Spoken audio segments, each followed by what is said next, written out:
இரட்சகராகிய இயேசு கிறிஸ்துவின் நாமத்தினாலே உங்களுக்கு என்னோட அன்பின் வாழ்த்துக்கள்.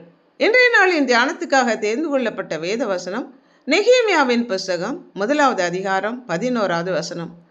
ஆண்டவரே, உம்முடைய அடியானின் ஜெபத்தையும் உமது நாமத்துக்கு பயப்பட வேண்டும் என்று விரும்புகிற உமது அடியாரின் ஜெபத்தையும் உம்முடைய செவிகள் கவனித்திருப்பதாக. இன்றைக்கு உமது அடியானுக்கு காரியத்தை கைகூடி வரப்பண்ணி இந்த மனுஷனுக்கு முன்பாக எனக்கு இரக்கம் கிடைக்க பண்ணியருளும் என்று பிரார்த்தித்தேன். நான் ராஜாவுக்கு பானபாத்திரக்காரனா இருந்தேன் என்று நெகேமியா ராஜாவின் கண்களிலே தனக்கு கிருபையும் இரக்கமும் கிடைக்க வேண்டும் என்று ஜெபித்தான். யூதா தேசத்திலிருந்து சிறைபிடிக்கப்பட்டு பாபிலோனுக்கு கொண்டு வரப்பட்ட நெகேமியா அர்தசஷ்டா ராஜாவுக்கு பானபாத்திரக்காரனாய் இருந்தான்.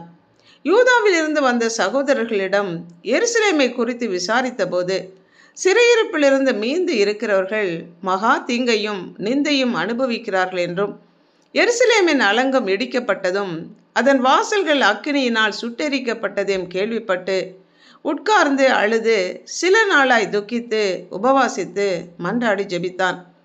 பரலோகத்தின் தேவனை துதித்து ஸ்தோத்திரம் செலுத்தி தேசத்தின் அக்கிரமங்களையும் பாவங்களையும் அறிக்கையிட்டு கர்த்தர் தன்னுடைய ஜெபத்துக்கு செவிசாய்க்க வேண்டும் என்று மன்றாடி ஜெபித்தான்.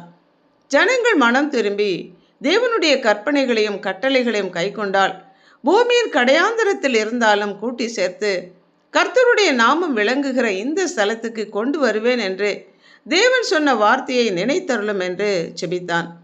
ராஜாவுக்கு திராட்சை ரசம் பரிமாறும்போது அவன் துக்கமுகமாய் இருந்ததுனால அதனுடைய காரணம் என்ன என்று ராஜா விசாரித்தான். என் பிதாக்களின் கல்லறைகள் இருக்கும் ஸ்தலமாகிய நகரம் பாழானதும் அதன் வாசல்கள் அக்கினியினாலே சுட்டெரிக்கப்பட்டது என்று அவன் சொன்னபோது, நீ கேட்கிற காரியம் என்ன என்று ராஜா விசாரித்தான்.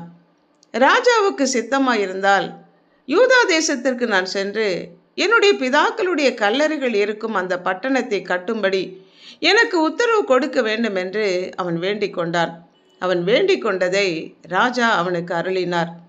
நெகேமியா தேவனையை முற்றிலும் நம்பி சார்ந்து ஜெபித்துவிட்டு காரியங்களை செய்ததுனால கர்த்தர் அவனுடைய காரியங்களை வாய்க்க பண்ணினார். உன் வழியை கர்த்தரிடத்தில் ஒப்புவித்து அவர் மேல் நம்பிக்கையாயிரு, அவரே காரியத்தை வாய்க்க பண்ணுவார் என்ற வசனத்தின்படி கர்த்தரிடத்திலே ஒப்புவித்து அவன் ஜெபித்த போது கர்த்தர் காரியங்களை வாய்க்க பண்ணினார். ராஜாக்களுடைய இருதயம் கர்த்தருடைய கைகளில் நீர்க்கால்களைப் போல் இருக்கிறது. அதை தமது சித்தத்தின்படி அவர் திருப்புகிறார். கர்த்தர் ராஜாவின் இருதயத்தை திருப்பினார். நீதிமான்களும் ஞானிகளும் தங்கள் கிரியைகளுடன் தேவனுடைய கைவசம் இருக்கிறார்கள். அனைத்து மக்களும் தேவனுடைய கரத்திலே இருக்கிறார்கள். உயர்ந்தவன் மேல் உயர்ந்தவன் காவலாளியாய் இருக்கிறான். அவர்களிலும் உயர்ந்தவர் ஒருவர் உண்டு. எல்லாவற்றையும் படைத்து ஆளுகை செய்கிற தேவன். அவர் சர்வ அதிகாரம் படைத்த சர்வ வல்லமையுள்ள தேவன். அவரே இந்த பூமியின் மேல் ஆளுகை செய்கிறவர். நெகேமியாவின் ஜெபத்துக்கு கர்த்தர் பதில் கொடுத்தது போல நம்முடைய சுயபுத்தியின் மேல் நாம் சாயாமல் நம்முடைய முழு இருதயத்தோடும் கர்த்தர் மேல் நம்பிக்கையாக இருந்து நம்முடைய வழிகளிலெல்லாம் அவரை நினைத்து காரியங்களை செய்யும்போது கர்த்தர் நமக்கு முன் சென்று நம்முடைய பாதைகளை செவ்வைப்படுத்தி காரியங்களை வாய்க்க பண்ணுகிறார். ஜெபிப்போமா?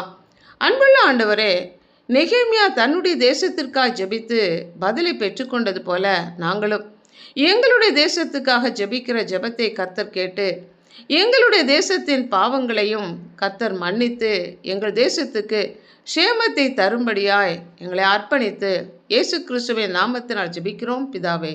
ஆமென்.